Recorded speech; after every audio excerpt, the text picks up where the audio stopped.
हर हर महादेव। माता पार्वती जी की जय। हरतालिका व्रत कथा। कन्याएं इस व्रत को पति प्राप्ति के हेतु किया करती है। यह व्रत भाद्रो मास में शुक्ल पक्ष की तृतीया अर्थात तीज को किया जाता है। व्रत करने वाले को चाहिए कि वह एक दिन पहले ही अपने घर को झाड़ू बुहार और लीप करके स्वच्छ कर लें। बीच आंगन में व्रत के लिए स्थान लीपें। चारों ओर केले के पत्ते खड़े करके मंडप बनाएं, चौक लगाएं, भगवान शिव और माता पार्वती की प्रतिमा स्थापित करें, कलश को यथास्थान पर रखें, उसके सामने दीपक जलाएं, चंदन अगर आदि सुगंध को जला करके समस्त स्थान को सुगंधित करें। ब्रह्म मुहूर्त में बिस्तर को त्यागें, नित्य कर्म से निवृत्त हो, रेशमी वस्त्रों को धारण करें, जहाँ तक हो सके गंगा जल से स्नान करें। यदि गंगा जी समीप न हो तो नदी में जाकर के स्नान करें। नदी के अभाव में सरोवर में स्नान करना चाहिए। यदि इसमें से कोई भी समीप न हो तो तारों की छां में कुएं के जल से स्नान करें और रेशमी वस्त्र धारण करें। शुद्ध मन और हृदय से मन के मन हरतालिका व्रत का संकल्प करें। शुद्ध होकर के पूजा मंडप में आवें। पहले शिव पार्वती जी की प्रतिमा को पंचामृत में स्नान कराएं और उसके बाद उन्हें गंगा जल में स्नान कराएं। स्नान करा करके शुद्ध वस्त्र से उनके शरीर को सुखाएं, नवीन वस्त्र धारण करवाएं, शरीर पर चंदन का लेप करें, रोली का तिलक लगाएं, धूप जलाएं, दीप दान करें, फूल माला पहनाएं, कपूर से आगुर्वत आरती करें, नैवेद्य लगाएं, दक्षिणा रखें। तत्पश्चात मनी मन भूत भगवान शंकर का ध्यान करें और इस प्रकार से प्रार्थना करें कि हे भगवान आशुतोष, मैं आपकी शरण में हूँ। आप घट घट की जाननहार हो।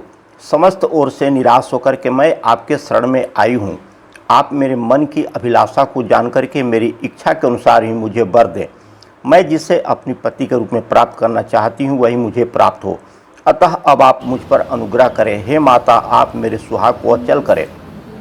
इस प्रकार प्रार्थना करके भगवान शंकर और माता पार्वती का हृदय में ध्यान करें और हरतालिका व्रत कथा को स्वयं पढ़े या श्रवण करें।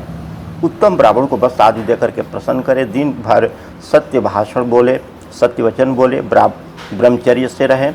संध्या समय भोजन ग्रहण करें। भोजन करने से पहले ब्राह्मण और साध्वी ब्राह्मणों को जिमाएं तथा अलंकार और वस्त्र प्रदान करें। रात्रि को शंकर पार्वती जी का कीर्तन करें, जागरण करें। अगले दिन ब्रह्म मुहूर्त में उठ करके शुद्ध हो बांस की टोकरी में पूजा का समस्त सामान एकत्रित करके जलाशय में जाकर के जल प्रवाहित कर दें। जो कन्या इस प्रकार के व्रत करती है उसका सुहाग सदैव अचल रहता है। उसके समस्त पाप नष्ट हो जाते हैं। धन्य धान पुत्र पौत्र आदि प्राप्त होते हैं। जो स्त्री मोह के वशभूत होकर के इस व्रत को धारण करती है परंतु पारण के प्रथम ही भोजन कर लेती है, उसे संतान प्राप्ति नहीं होती है। वह विधवा हो जाती है और अंत में नरक में जाती है। हरतालिका व्रत कथा प्रारंभ शुरू करते हैं। परम भागवत श्री वेदव्यास के परम शिष्य श्री सूत जी ने सौनक आदि 88,000 ऋषियों के प्रश्न करने पर हरतालिका व्रत कथा को सुनना प्रारंभ किया। श्री सूत जी बोले, हे मुनीश्वर, अब आप परम पुनीत हरतालिका व्रत की कथा श्रवण कीजिए। श्री सूत जी बोले कि सती व्रत को धारण करने में परम श्रेष्ठ माता पार्वती और गले में नरमुंडों की माला को धारण करने वाले अजर अमर देवों में श्रेष्ठ गरल कंठधारी भूत भावन भगवान आशुतोष शंकर के सर्वप्रथम वंदना करता हूँ। भगवान शंकर की जय हो, जय हो। एक समय माता पार्वती और भगवान शिव जी कैलाश के शिखर पर विराजमान थे। जिज्ञासा से वशीभूत होकर के माता पार्वती ने महेश्वर से प्रश्न किया कि हे देवाधिदेव, आप इस विश्व के नियंता हो, समस्त धर्मों के अधिष्ठता हो और समस्त गुप्त भेदों को जानने वाले हो। आप मुझ पर अनुग्रह करके कृपा करके ऐसा गुप्त भेद मुझसे कहो जो समस्त व्रतों में श्रेष्ठ हो। उस व्रत का वर्णन कीजिए जो अल्प कर्म ही के द्वारा महान फलों को देने वाला हो। हे स्वामी, आप आदि मध्य और अंत से रहित है। आप धर्म की स्थापना करने वाले हैं, इसलिए मैंने आपसे यह प्रश्न किया है। सो आप कृपा करके मेरी इस जिज्ञासा को शांत करें। भगवती पार्वती के इन वचनों को श्रवण करके मंद मंद मुस्कुराते हुए आशुतोष भगवान शंकर जी बोले, हे प्रिय, तुमने आज मुझसे अति श्रेष्ठ प्रश्न किया है। हे देवी, तुम्हारी इस जिज्ञासा को शांत करने की इच्छा से ही मैं तुम्हें महान फल देने वाला अति गोपनीय व्रत कहता हूँ। यह व्रत वैसे तो पूर्णतः गुप्त रखने योग्य है, किंतु तुम्हारे इस प्रकार किए गए प्रश्न को सुनकर ही वर्णन करना पड़ रहा है। यह गोपनीय व्रत उसी प्रकार व्रतों में श्रेष्ठ हैं जिस प्रकार से तारा गणों में चंद्रमा, ग्रहों में सूर्य, तारों वर्णों में ब्राह्मण और समस्त देवताओं में विष्णु श्रेष्ठ हैं। इस महान फलदायक व्रत का वर्णन भेद और स्मृतियों में है। यह अति पुरातन और श्रेष्ठ है। इसी व्रत के प्रताप से तुम मेरी अर्धांगिनी हुई हो। हे, यह व्रत भाद्र मास के शुक्ल पक्ष की तृतीया अर्थात तीज को होता है। इस व्रत के करने से जीव समस्त पापों का नाश हो जाता है। हे प्रिय, यह वही व्रत है जिसे तुमने मेरा वरण करने की इच्छा से हिमालय पर्वत पर किया था।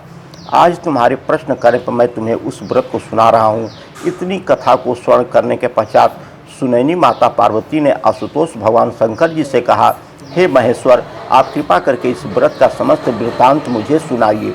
साथ ही यह भी बतलाइए कि इस व्रत को मैंने क्यों किया था। अपने उस पूर्व व्रत के वृत्तांत को श्रवण करने की मेरी बलवती इच्छा है। भगवान शंकर जी बोले, हे सुनैने, आर्यावर्त में समस्त पर्वतों का स्वामी हिमांचल नामक श्रेष्ठ पर्वत है। उस पर्वत राज की शोभा अवर्णनीय है। उसके चारों ओर अनेक प्रकार की भूमि है तथा वहाँ नाना प्रकार के वृक्ष सुशोभित है। वहाँ अनेक सरोवर है, अनेकों पर्वत कंदराएँ हैं और उस पर्वत पर विभिन्न प्रकार के पशु निवास करते हैं। वहाँ अनेकों गंधर्व, सिद्ध, चारण तथा यक्ष वास करते हैं। वे सब नाना प्रकार की किलोले करते हैं और विभिन्न प्रकार के विलास रचाते फिरते हैं। उस पर्वत राज का मस्तक श्रेष्ठ मणियों, स्वर्ण, रत्न आदि से विभूषित है। उसकी मित्रता आकाश से है और यही कारण है कि वह आकाश को अपने हाथों अर्थात शिखरों पर साधे रहता है। हिम से पूर्ति करने वाली परम गंगा जी की धारा अपनी कलकल ध्वनि करती हुई उसी उपदेवता में बहती रहती है। हे वराहे, उसी श्रेष्ठ पर्वत पर तुमने 12 वर्ष तक नीचे की ओर मुँह करके तपस्या किया था। उस समय तुमने समस्त भोजन त्याग दिए थे और केवल धूम्रपान ही किया था। फिर उसी पर्वत शिखर के ऊपर तुमने 64 वर्ष तक केवल सूखे पत्तों को खा करके तपस्या की थी। तुमने कठिन से कठिन तप किया था। माघ के शीत मास में तुमने ठंडे जल में बैठ करके तप किया था। वैशाख की तपती हुई गर्मी में तुम आग के सामने बैठ करके तप किया करती थी। श्रवण के परम पुनीत मास में तुम आहार को त्याग दिया था और जल में बैठी रहती थी। हे देवी, तुम्हारी इस कठिन तपस्या को देख करके तुम्हारे पिता पर्वतराज हिमालय को चिंता हुई। वे मन में दुखी हो गए। मन ही मन उन्होंने तुम्हारे विवाह की चिंता की। उसी समय देवांत नारद जी वहाँ आ गए। नारद जी ने भी तुम्हारी तपस्या को देखा। कन्या के दुख से दुखी हिमालय ने नारद जी से कहा, श्रेष्ठ सम्मान किया और तब बोले, हे देवर्षि, आप इस समय किधर जा रहे हैं? मैं अति भाग्यशाली हूँ कि जो आपने अपने पवित्र चरण कमलों से मेरे इस गृह को पवित्र कर दिया। हिमालय के उन दिन वचनों को श्रवण करके नारद जी बोले, हे पर्वतराज, इस समय मैं विष्णु लोक को जा रहा हूँ। भगवान विष्णु को तुम्हारी पुत्री के इस महान तप का पता लग गया है। इसी कारण उन्होंने मुझे तुम्हारे पास यह संदेश लेकर के भेजा है कि तुम अपनी इस कन्या को श्रेष्ठ वर को ही देना। वैसे तो तुम स्वयं ही जानते ही हो कि अखिल विश्व में भगवान विष्णु के समान कोई नहीं है। ब्रह्मा और शिव भी उसके समान नहीं है। इसलिए मेरी सम्मति तो यही है कि आप पार्वती का विवाह विष्णु के साथ ही करें तो उत्तम रहेगा। हिमालय ने कहा, हे मुनि, यदि स्वयं भगवान विष्णु ही मेरी कन्या पार्वती को वरण करना चाहते हैं और इसी कारण उन्होंने आपको यहाँ भेजा है तो इसमें उत्तम क्या बात हो सकती है। मैं तो भगवान विष्णु को ही अपनी कन्या दूंगा। हिमाचल के इन वचनों को श्रवण करके नारद जी आकाश मार्ग द्वारा चले गए। वे तुरंत ही पीताम्बर धारी, शंख चक्र गदा पद्म से विभूषित कमल नयन भगवान श्री विष्णु जी के सम्मुख जाकर के बोले, हे देव, आपके विवाह की चर्चा मैंने हिमवान से जाकर के की थी और उन्होंने पार्वती का विवाह आपके साथ करना तय किया है। नारद जी की इस बात को सुनकर के भगवान विष्णु मुस्कुराकर चुप रह गए। उधर हिमालय ने अपनी पुत्री के पास जाकर कहा कि हे पुत्री, तेरा विवाह समस्त देवताओं में श्रेष्ठ विष्णु से करना निश्चित किया है। अब तुम्हें प्रसन्न हो जाना चाहिए। पिता के इन वचनों को सुनकर के पार्वती मूर्छित होकर के पृथ्वी पर गिर पड़ी। जब उसे चेत हुआ तो वह अपनी प्रिय सखी के घर चली गई। सखी ने जब पार्वती को इस प्रकार दुख से कातर देखा तो वह बोली, हे पार्वती, तेरा मन दुख से व्यथित क्यों हो रहा है? तू मुझसे अपने हृदय की दशा वर्णन कर, मैं अवश्य ही तेरा दुख दूर करने के लिए उपाय करूंगी। सखी के इन शब्दों को सुन कर पार्वती ने कहा कि हे सखी, मेरे पिता ने नारद जी से कहा है कि वे मेरा विवाह भगवान विष्णु से करने के लिए तैयार हैं, किंतु वास्तविक बात तो यह है कि मैं शंकर भगवान को अपना पति मान चुकी हूँ। यदि पिताजी विष्णु जी से मेरा विवाह करना चाहेंगे तो मैं अपने धर्म की रक्षा करने के इच्छा से अपने इस शरीर को अवश्य ही त्याग दूंगी। पार्वती के इन वचनों को सुनकर के सखी ने विचार किया और तब वह बोली, पार्वती तू अपने हृदय में दुख मत कर, मैं तुझे ऐसे युक्ति बताऊंगी जिसके द्वारा तेरा विवाह निश्चित ही शंकर जी से होगा। तू मेरे साथ अपना घर त्याग करके वन को चल, मैं तुझे ऐसे गहन वन में ले चलूँगी जहाँ से तेरे पिता तुझे नहीं पा सकेंगे। पार्वती ने अपनी सखी के उस सलाह को मान लिया और तब वह उसके साथ एक भयानक जंगल में जा पहुँची। हिमालय को जब यह पता लगा कि पार्वती घर से गायब हो गई है तो उसने अपने मंत्रियों और सरदारों से सलाह की। पार्वती की खोज में उन्होंने चारों ओर दूत को दौड़ा दिए, किंतु हिमालय की समस्त चेष्टाओं बेकार हो गए। पार्वती को वे लोग किसी भी प्रकार ढूंढ करके न ला सके। तब शोका आतुर होकर के हिमालय मूर्छित होकर के पृथ्वी पर गिर पड़े। हिमालय के साथियों ने किसी प्रकार उनको धीरज बंधवाया। तब हिमालय स्वयं पार्वती की खोज में निकल पड़े।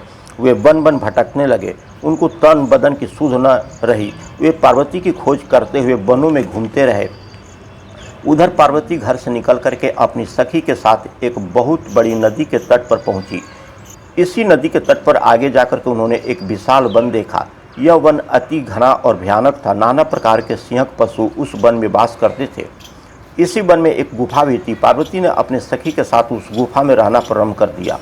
पार्वती ने अन्न को त्याग दिया। वहाँ उन्होंने भगवान शंकर की एक रेत की प्रतिमा बनाई और उस प्रतिमा की आराधना करने लगी। और उसी समय भादो मास की हस्त नक्षत्र युक्त तृतीया आ गई। पार्वती ने उस दिन भी शंकर जी का विधिवत पूजन किया, रात भर जागरण किया और शिव लीलाओं का वर्णन किया। पार्वती के उस महान तप को देख करके भगवान शंकर जी का सिंहासन हिल गया और उसी क्षण पार्वती के सम्मुख जाकर के उपस्थित हो गए और बोले कि हे बराने, मैं तुझसे अति प्रसन्न हूँ, वर मांग। भगवान सदाशिव को अपने सम्मुख उपस्थित देकर के पार्वती का हृदय कमल की तरह खिल गया। मनचाहा वर मांगने की बात सुनकर के पार्वती ने कहा कि हे महेश्वर, यदि आप मुझ पर प्रसन्न हैं और वर देना चाहते हैं तो कृपा करके मुझे अपनी पत्नी के रूप में स्वीकार कीजिए। मनचाहे वर को देकर के शंकर जी अपने निवास स्थान को लौट गए। उसके बाद ही हिमालय पार्वती को ढूंढते हुए उसी जंगल में जा पहुँचे जहाँ पार्वती अपनी सखी के साथ रह रही थी। उन्हें दूर से दो कन्याएं देखी। पास आने पर उन्होंने अपनी प्रिय पुत्री पार्वती को पहचान लिया। पार्वती को देख करके वे उसके पास पहुँचे और उसे हृदय से लगा करके विलाप करने लगे। उन्होंने कहा कि हे पुत्री, तुम इस महाभयानक वन में इन हिंसक पशुओं के मध्य में क्यों निवास कर रही हो? चलो अब घर के चलो। पिताजी के वचनों को सुनकर के पार्वती ने कहा कि हे पिता, आज जब आपने मुझसे घर से चले आने का कारण ही पूछ ही रहे हैं तो मैं आपको स्पष्ट बता देती हूँ कि मैंने तन मन से भगवान शंकर जी को अपना पति मान रखा है, किंतु जब आपने मेरा विवाह विष्णु जी से करना तय कर लिया है तो मैं अपने धर्म की रक्षा को इस वन में चली आई। पार्वती की बात सुनकर के हिमालय बोले, हे पुत्री, यदि तूने भगवान सदाशिव को अपना पति स्वीकार कर लिया है तो इससे मुझे तनिक भी आपत्ति नहीं है। तुम लौट करके घर चलो, मैं तुम्हारी इच्छा के विरुद्ध कोई भी काम नहीं करूँगा। पार्वती पिता के साथ घर लौट आई और तब हिमवान ने पार्वती का विवाह शिव जी के साथ कर दिया। सूत जी बोले, हे ऋषि ईश्वरों, इतनी कथा सुनाने के बाद भगवान सदाशिव ने माता पार्वती से कहा कि हे वराहे, उस व्रत के प्रभाव से ही तुमने मुझे प्राप्त किया था। उस समय से अब तक मुझे किसी के आगे इस व्रत का प्रताप वर्णन करने का अवसर नहीं मिला था। आज वह गुप्त भेद मैंने तुम्हारे सामने वर्णन किया है। जगत जननी पार्वती जी ने प्रश्न किया है, हे भगवान, आप कृपा करके मुझे यह बताने का कष्ट करें कि इस व्रत का नाम हरतालिका व्रत किस प्रकार से पड़ा। शिव जी बोले, क्योंकि तुमको तुम्हारी सखी हरण करके ले आई थी, इस कारण से हरतालिका मिल करके इस व्रत का नाम हरतालिका पड़ गया। पार्वती जी ने प्रश्न किया, हे परमेश्वर, अब आप कृपा करके इस व्रत को करने की विधि बतलाइए। यह भी बताएं कि महान व्रत के करने से किस प्रकार के फलों की प्राप्ति होती है। शिव जी बोले, हे वरानने, यह व्रत कन्याओं के लिए श्रेष्ठ है। जो कन्याएं उत्तम व्रत की प्राप्ति चाहती हैं वे इसको अवश्य करें। जो स्त्रियां अचल सुहाग चाहती हैं वे इस व्रत को विधिपूर्वक करें। उनकी मनोइच्छा की पूर्ति करने वाला इसमें उत्तम और कोई व्रत नहीं है। केले के खंभे का मंडप बनाएं, उस मंडप में शिव और पार्वती जी की प्रतिमा की स्थापना करें। धूप दीप चंदन आदि से उस स्थान को युक्त करें। प्रतिमाओं का स्नान करवाएं, वस्त्र धारण करवाएं, चंदन लगाए, फूल माला और रात्रि में जागरण करें। ब्रह्मचर्य व्रत धारण करें। व्रत के दिन शिव लीला को पढ़े अथवा श्रवण करें। मन में ओम नमः शिवाय इस श्रेष्ठ मंत्र का जाप करें और एकाग्रचित्त होकर के प्रार्थना करें। ब्राह्मणों को, गौ को वस्त्र दक्षिणा देकर के प्रसन्न करें। भोर होते ही पूजा की सामग्री को एकत्रित करके नदी में प्रवाहित करें। जो इस प्रकार व्रत को करते हुए श्रेष्ठ फल पाते हैं, कन्याओं को मनचाहा पति मिलता है और स्त्री को अचल सुहाग प्राप्त होता है। यह व्रत समस्त पापों को नष्ट करने वाला है, इसमें संशय नहीं है। शंकर भगवान की जय। माता पार्वती जी की जय। समाप्त हुआ, कथा समाप्त हुआ। जय शिव ओंकारा हर जय शिव ओंकारा। ब्रह्मा विष्णु सदा शिव, ब्रह्मा विष्णु सदा शिव। अर्धांगी धारा जय शिव ओंकारा।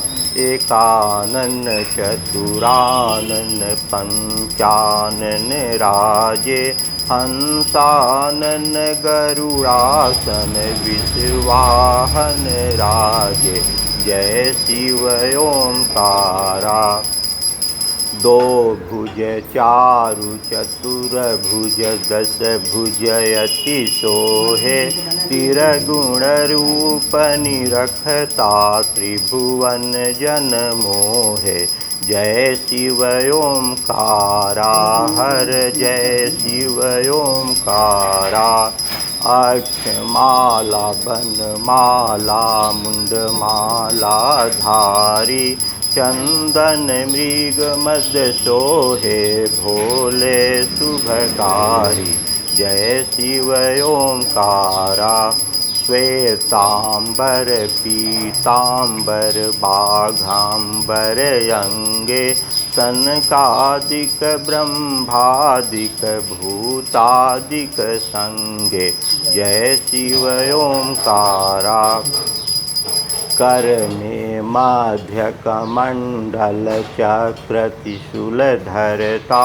जग करता जग भरता जग संहार करता।